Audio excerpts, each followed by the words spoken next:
काबिल एहतराम जनाब स्पीकर, इंतहाई काबिल एहतराम मखलूत हुकूमत के ज़ुअमा और मेरे तमाम मुअज़्ज़िज़ मेंबरान कौमी असम्बली, जनाब स्पीकर, मैं अल्लाह ताला का लाख लाख शुक्र अदा करता हूँ कि आज एक मरतबा फिर इस मुअज़्ज़िज़ ऐवान ने जनाब बिलावल भुट्टो साहब की मोशन पर मुझ नाचीज़ को एक मरतबा फिर इज़्ज़त से नवाजा और 180 वोटों से मुझे यहाँ पर एतमाद का वोट दिलवाया। मैं इन सब का दिल की गहराइयों से शुक्रिया अदा करता हूँ और जनाब स्पीकर, आपको और आपके तोसत से अपने तमाम ज़ुअमा, जिनमें जनाब आसिफ अली जरदारी साहब, जनाब बिलावल भुट्टो साहब, जनाब मौलाना फजल रहमान साहब, जनाब मौलाना असद महमूद साहब, जनाब डॉक्टर खालिद मकबूल सदीकी साहब, जनाब सरदार अख्तर मेंगल साहब, जनाब सरदार खालिद मक्सी साहब, जनाब चौधरी शुजात हुसैन साहब, जनाब चौधरी सालिक हुसैन साहब, जनाब एमल वली ख़ान साहब, जनाब अमीर हैदर ख़ान होती साहब, जनाब नवाबज़ादा शाहज़ैन बुगटी साहब, जनाब मोहसिन दावर साहब, जनाब असलम बोतानी साहब, जनाब प्रोफेसर साजिद मीर साहब, जनाब डॉक्टर अब्दुल मालिक साहब, जनाब आफ्ताब शेरपाव साहब, जनाब महमूद अचकज़ई साहब, जनाब शाह अहमद नूरानी साहब और जनाब अली नवाज शाह साहब, इन सब का फ़र्दन और इज्तमान मैं शुक्रिया अदा करता हूँ और मैं आपको यकीन दिलाता हूँ कि इंशाअल्लाह इस ऐवान ने जो एक मरतबा फिर मुझ नाचीज़ पर एतमाद किया है, मैं अल्लाह ताला के फज़ल व करम से आपका मान रखूँगा, कभी इसको ठेस नहीं पहुँचाऊँगा।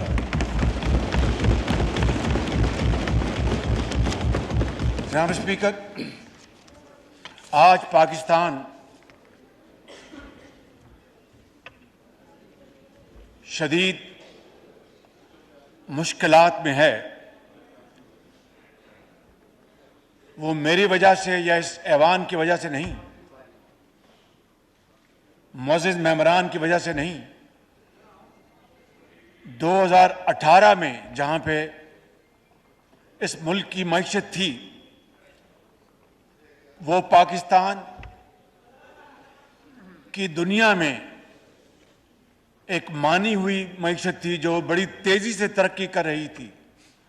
उसके बाद जनाब स्पीकर, एक झुर्लूज़दा इलेक्शन के नतीजे में और आज हर चीज़ सामने आ चुकी है कि वो फ्रॉड इलेक्शन किस तरह हुए, किस तरह जुनूबी पंजाब के बाज़ लोगों को मजबूर किया गया कि आप फलां की टिकट छोड़ें और फलां की टिकट छोड़ें और वो दुपट्टा पहन लें। जनाब स्पीकर, सारी दुनिया जानती है जी, पटका कहते हैं या जो भी कहते हैं जनाब। Order in the house please. जी प्राइम मिनिस्टर साहब। जनाब स्पीकर, सारी दुनिया जानती है कि किस तरह आरटीएस को बंद करवाया गया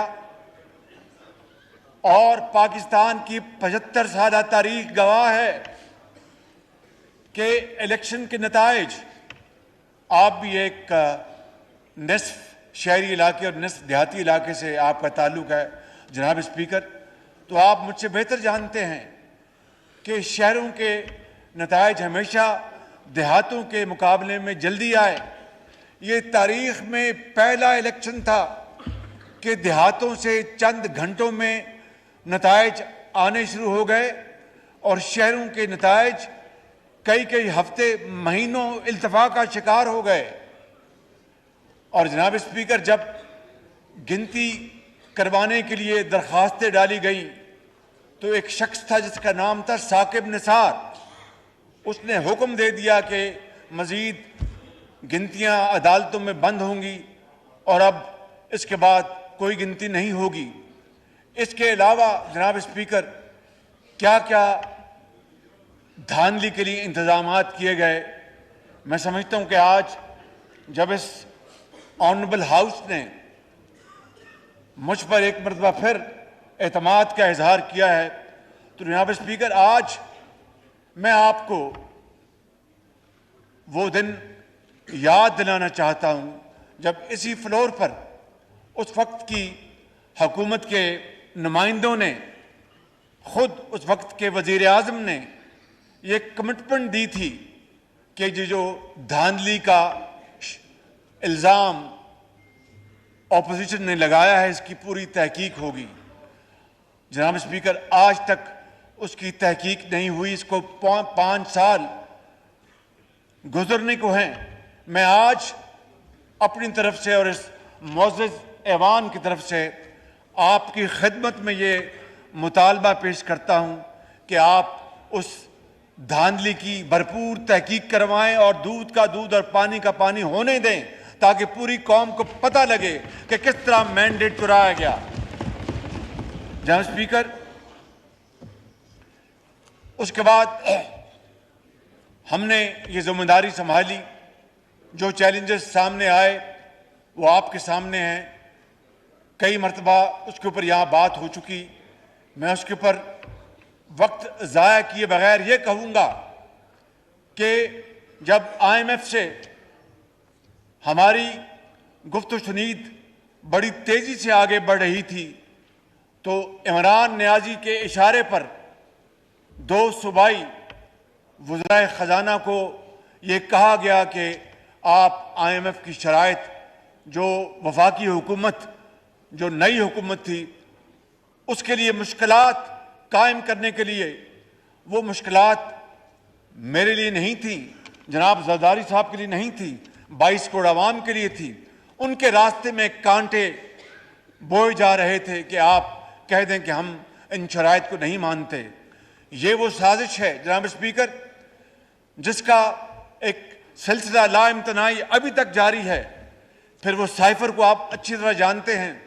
अमेरिका को किस तरह निशाना बनाया गया कि जनाब वो इस मुल्क के अंदर उसने साजिश के जरिए हुकूमत को बदलवाया। ये इम्पोर्टेड हुकूमत है। और किस तरह चीन और रूस के हवाले से हमदर्दी का इजहार किया गया। वो हमदर्दी का इजहार नहीं था, वो मगरमच्छ के आंसू थे। और आज जनाब स्पीकर, मैं ये बात यहाँ पर खड़े होकर आपकी खिदमत में अर्ज़ करना चाहता हूँ कि अल्लाह ताला के बेपाया फजलो करम से हमारी हुकूमत के ज़ोमा, जिनमें फॉरेन मिनिस्टर शामिल हैं, जिनमें MOS पेट्रोलियम शामिल हैं, इनकी और तमाम बाकी वजारतों की मेहनत से इस वक्त जब मैं आपसे गुजारिशात कर रहा हूँ, रशिया में पाकिस्तान के लिए सस्ते तेल का जहाज़, उसमें तेल जो है उसमें लादा जा रहा है और वो जल्द पाकिस्तान लेके आएगा। मुझे बताइए कि इम्पोर्टेड हुकूमत होती तो रूस हमें तेल देता। जनाब स्पीकर, ये हैं वो साजिश, बदतरीन साजिश जो पाकिस्तान के खिलाफ की गई। और जनाब स्पीकर, मैं आपको ये कहना चाहता हूँ कि अब साजिश किस तरह सामने आ रही है। साकिब निसार और तारिक रहीम की गुफ्तगू ऑडियो जो उनकी कैसेट है वो लीक हुई है, वो सोशल मीडिया पे आई, अब तो मेन स्ट्रीम मीडिया पे भी चल रही है। और वो साजिश खुल के सामने आ गई कि वो साकिब निसार जिसने जनाब स्पीकर इलेक्शन पीटीआई को जितवाने के लिए धांधली का एक बाजार गर्म किया, शेख रशीद, जिसको मैं शेख हरम कहता हूं, उसके हलके में वो बतौर चीफ जस्टिस नहीं, उनके पॉलिटिकल एजेंट बन के वहां पर पहुंच गए। वो साकिब निसार जनाब स्पीकर, जिसने पाकिस्तान के अंदर अस्पतालों का निज़ाम तबाह कर दिया, वो साकिब निसार जनाब स्पीकर, जिसने 2.5 साल दिन रात सुओ मोटो लेकर इस कौम का हुलिया बिगाड़ दिया, वो साकिब निसार जिसने PKLI में अपने भाई को भर्ती कराने के लिए उसका बेड़ा गर्क कर दिया, और वो सैकड़ों मरीज जो कि जिनके गुर्दे की पेवंदकारी होनी थी, जनाब स्पीकर, वो मौत के मुंह में चले गए। जनाब स्पीकर, आप अंदाजा फरमाएं कि 20 अरब रुपए से वो अस्पताल बना। कभी वो KP जाते थे और कभी किसी किचन में जाकर वो बर्तन देखते थे। हफ्ते और इतवार को वो अपनी अदालतें लगाते थे। एक दिन मुझे भी उन्होंने बुलाया लाहौर में और मुझे कहा कि आपने क्या किया है। मैंने कहा जनाब हमने बिजली के कारखाने लगाए हैं।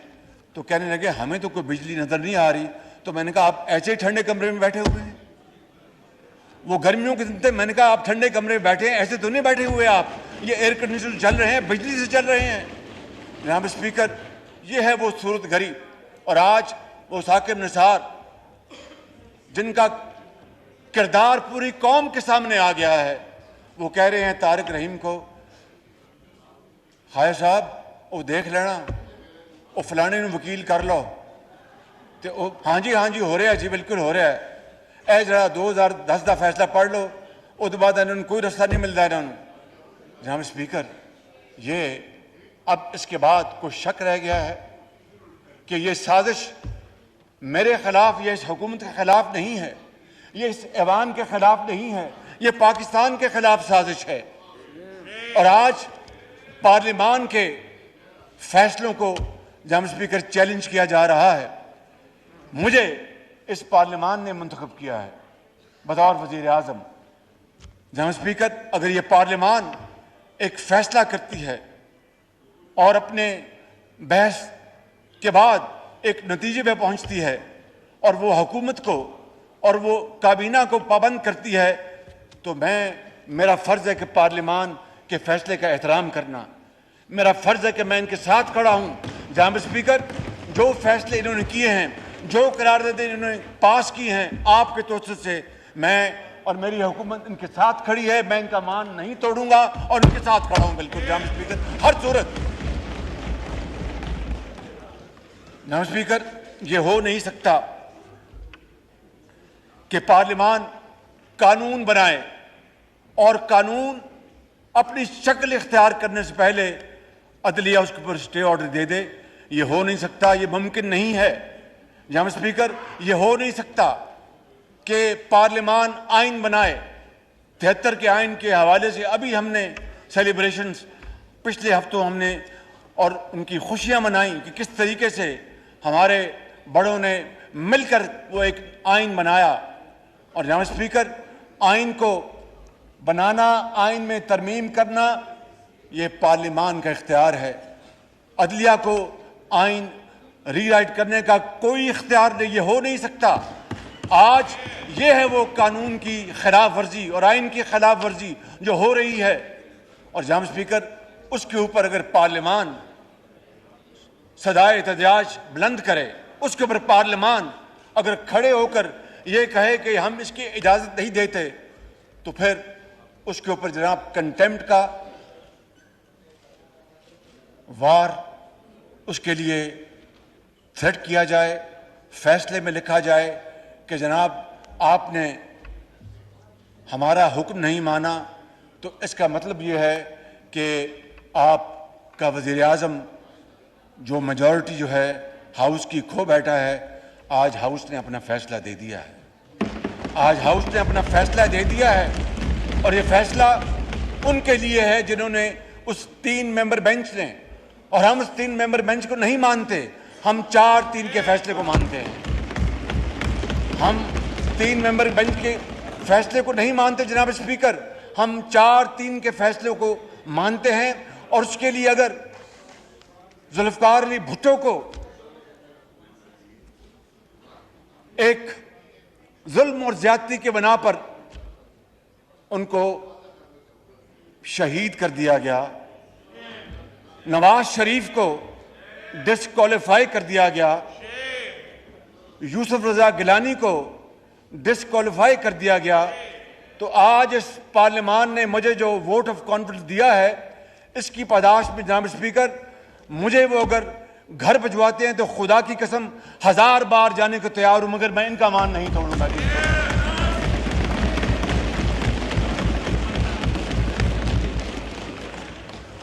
जनाब स्पीकर, मैं यहां पर यर्ज करना चाहूंगा कि हमें कहा गया कि जनाब गुफ्तगू करें। हम सियासतदान, हमारे पास ना बंदूक है ना तोप है, हमारे पास तो सोटी भी नहीं। ये हकीकत है जनाब स्पीकर, हमारे पास तो सोटी भी नहीं। चाहे वो 12 अक्टूबर हो या उससे पहले कभी के वाकयात हों, वो सोटी हिलाते आते हैं तो जनाब मामला ख़त्म हो जाता है। बिल्कुल हम तो बातचीत करते हैं आपस में बैठ के, उसकी शानदार मिसालें इस हाउस में बयान की जा चुकी हैं। मैं इसके बारे में आपका वक्त ज़ाया नहीं करूंगा। हमने खुद फैसला किया, मेरे पार्टी के हुकूमत के जो ज़ोमा हैं उन्होंने मुझे गाइड किया कि आप वज़ीर आज़म आप इनवाइट करें, सब हम इकट्ठे आप इनवाइट करें पीटीआई को। मुझे जमात इस्लामी के ज़ोमा मिले, मैंने पीटीआई को इनवाइट करने के लिए हमने मशवरा करके, हमारी पार्टी हमारी हुकूमत के अंदर बाज़ ज़ोमा ऐसे हैं जो बड़े सख्त इस मामले में वो अपना व्यू रखते हैं और जायज़ व्यू रखते हैं, लेकिन उनको भी हमने मिन्नत समाजत की कि बातचीत करने में कोई हर्ज नहीं है। तो हमने जनाब स्पीकर कल फैसला किया कि सेनेट में जो कि हाउस ऑफ फेडरेशन होता है, वहाँ पर हम बातचीत के लिए हम अपने नुमाइंदे भेजेंगे। हमने उसके लिए मशावरत की और इंशाअल्लाह आज उम्मीद है कि वहाँ पर हम बातचीत का आगाज़ कर देंगे। लेकिन जनाब स्पीकर, बातचीत का एजेंडा क्या होगा, ये है असल बात, कि पूरे पाकिस्तान में एक दिन इलेक्शन होगा, शफाफ इलेक्शन होंगे। ये बलूचिस्तान के ज़ोमा बैठे हैं, वैसे भी बलोच सरदार, बलोच अवाम और वहाँ के पख्तून अवाम हमारे सरों के ताज हैं, मगर हमेशा और इनका गिला भी सर आंखों पर कि जनाब बलूचिस्तान के साथ ये ज्यादती हो रही है, ये हमारा मामला ठीक नहीं चल रहा, और इनका गिला सर आंखों पर।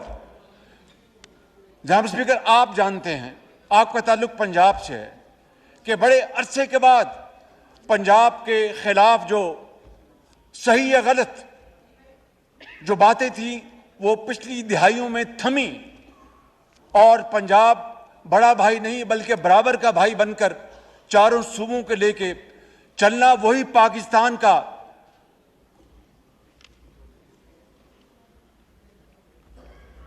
जी जनाब, वही पाकिस्तान का मुकाम है, वही पाकिस्तान का मकसद है। तो आज जनाब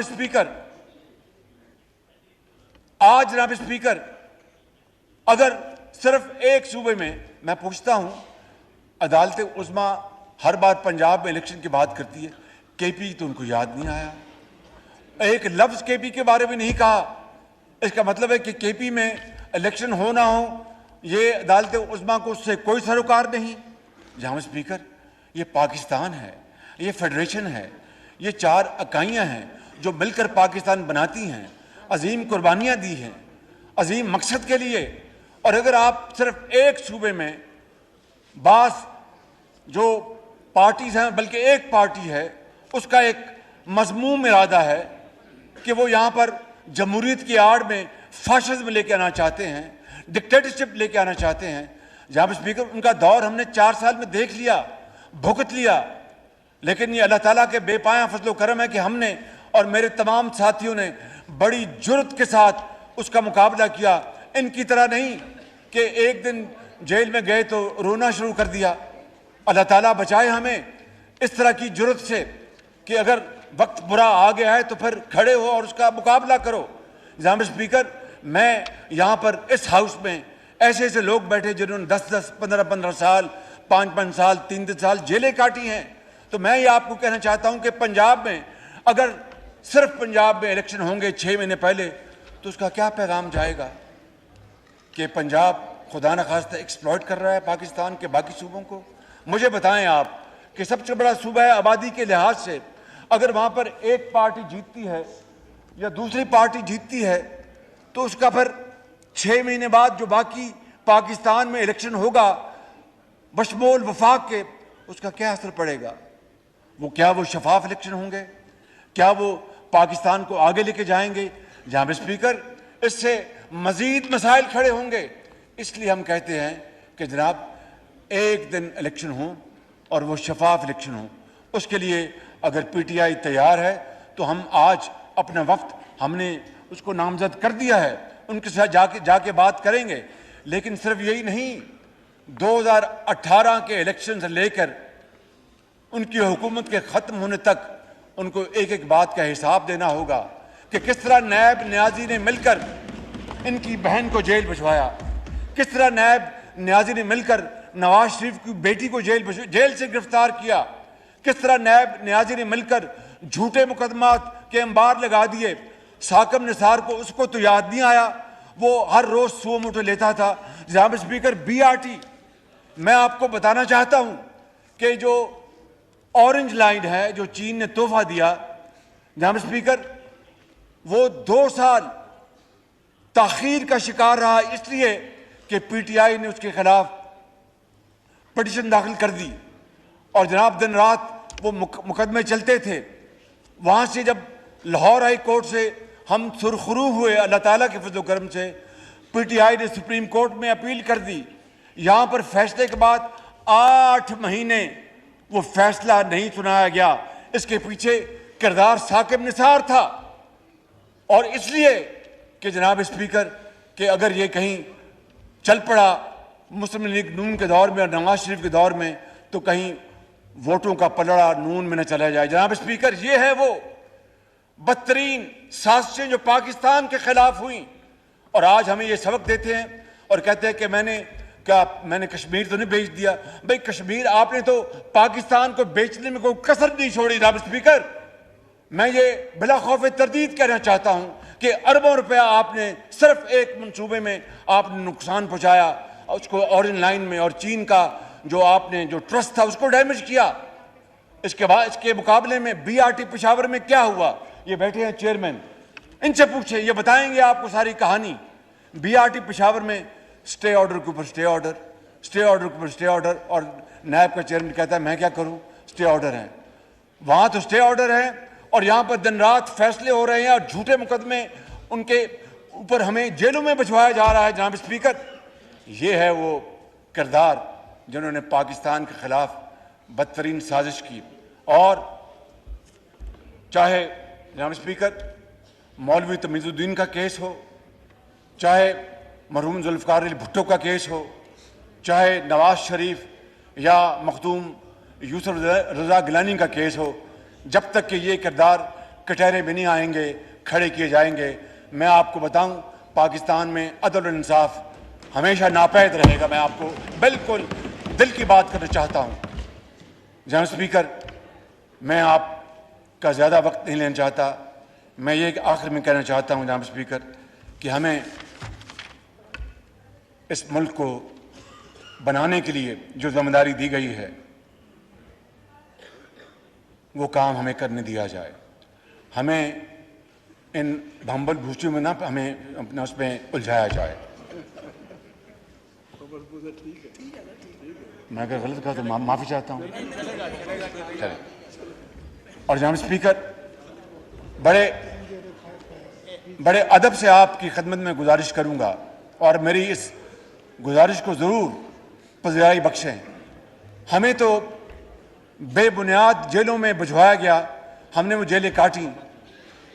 इसके खिलाफ अब इधर ठहर जाए, जिसके नाम न्याजी है, इमरान न्याजी, 8-8 मिनट में 8-8 बेलें मिल रही हैं।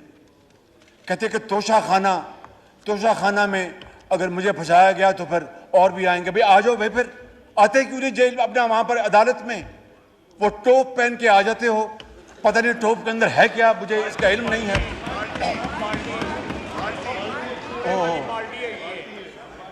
बाल्टी पर, अच्छा बाल्टी है वो, अच्छा मैं समझा कि वो टोप है। मैं आई एम सॉरी जनाब स्पीकर, वो बाल्टी या टोप पहन के आ जाते हैं। अच्छा, तो मैं ये कहना चाहता हूँ जनाब स्पीकर कि ये जो सिलसिला है ये अदलिया के लिए एक बड़ा सवाल है कि एक तरफ 8-8 मिनट में 8-8 बेलें दी जा रही हैं, हर केस में उनको कहा जा रहा है कि जनाब आप वीडियो के जरिए आ जाएं, और दूसरी तरफ अगर हम में से कोई 1 घंटा नायब की अदालत में ताखीर से पहुंचा तो वारंट ऑफ अरेस्ट शुरू हो जाते हैं। जनाब स्पीकर, ये वो दोहरा मेयार है, ये वो दोहरा मेयार है जिसने इस वक्त पाकिस्तान के अंदर निज़ाम अदल को दफन कर दिया है। और मैं फिर आज आपकी खिदमत में ये बात रखना चाहता हूं और आपके तोसत से अदालत उज़्मा से पूछना चाहता हूं कि हमारे यहाँ तो नायब न्याजी गठजोड़ का एक झूठा एक पर्चा इशू होता था तो रातों रात छापे पड़ते थे। मैंने मोहतरमा फरियाद तालपुर साहिबा की बात की, ईद के दिन चांद रात थी, मैं अपनी बात नहीं करना चाहता, लेकिन दिल दुखता है जब मेरी बेटियों के घरों को जनाब स्पीकर पुलिस ने घेरे में ले लिया। जनाब स्पीकर, इनके गोद में एक जज बैठा है जिसके खिलाफ अरबों रुपए के संगीन करप्शन के इल्जामात हैं। उनका क्या किया इन्होंने कितने जजों को करप्शन के ऊपर घर भिजवाया? जनाब स्पीकर, पहले अपने गले में झांकना होगा, अपना एहतसाब करना होगा, फिर आप किसी और से पूछें, फिर आपको इज्जत भी मिलेगी और पजीराई भी मिलेगी। मैं समझता हूं कि आज पूरी कौम ये जानना चाहती है। जनाब स्पीकर, मैं अगले दिन कोट लखपत जेल में गया, बिलावल भुट्टो साहब भी एक दफ़ा आए थे, उनको मैंने सूप पिलाया था वहाँ पे, और उन्होंने सूप की बड़ी तारीफ़ की थी कि शहबाज शरीफ साहब आपने बड़ा अच्छा सूप पिलाया है। मैंने दिल में दुआ की कि अल्लाह ताला खैर करे, आप खैरियत से यहाँ से जाएं। सूप मैंने जो पिलाया है वो बड़ी मोहब्बत से पिलाया आपको। जनाब स्पीकर, वहाँ पर सैकड़ों कैदी मौजूद हैं जिनकी जमानतों की बेलें 8-8 साल से सुनी नहीं गई। यहां पर एक लाडले के लिए सुओ मोटो आ जाता है। जनाब स्पीकर, ये जो सुओ मोटो जो है ना जनाब speaker, this has to be corrected. और आज उस कानून को इन्होंने कह दिया है कि यह कानून जामद रहेगा जब तक कि अदालत फैसला नहीं करती। ये इंसाफ नहीं है, ये सीनाजोरी है, ये सीनाजोरी जनाब स्पीकर कि इस पार्लियामान के तकद्दुस को चैलेंज किया जा रहा है, पार्लियामान की आईनी हैसियत को चैलेंज किया जा रहा है, उनसे पूछगिछ की जा रही है। जनाब स्पीकर, मैं यहाँ पर अल्लाह ताला का एक खताकार बंदे के तौर पर खड़ा हूँ। मैं खितामन ये कहूँगा कि पार्लियामान की इज़्ज़त तौकीर और उसके एहतराम, उसके आईनी इख्तियार को दुनिया की कोई ताकत नहीं छीन सकती। ये इंशाअल्लाह इख्तियार इनके पास रहेगा, ये इस्तेमाल करेंगे और ये पाकिस्तान ऐसी आइंदा आने वाली मुंतखब पार्लियामान की बदौलत इंशाअल्लाह तरक्की करेगा। मैं आपका और आप सबका एक मरतबा फिर शुक्रिया अदा करता हूँ और ये कहना चाहूँगा कि इंशाअल्लाह मैं इस पार्लियामान का हिस्सा हूँ, मैं आपके साथ खड़ा हूँ, आपके साथ रहूँगा। पाकिस्तान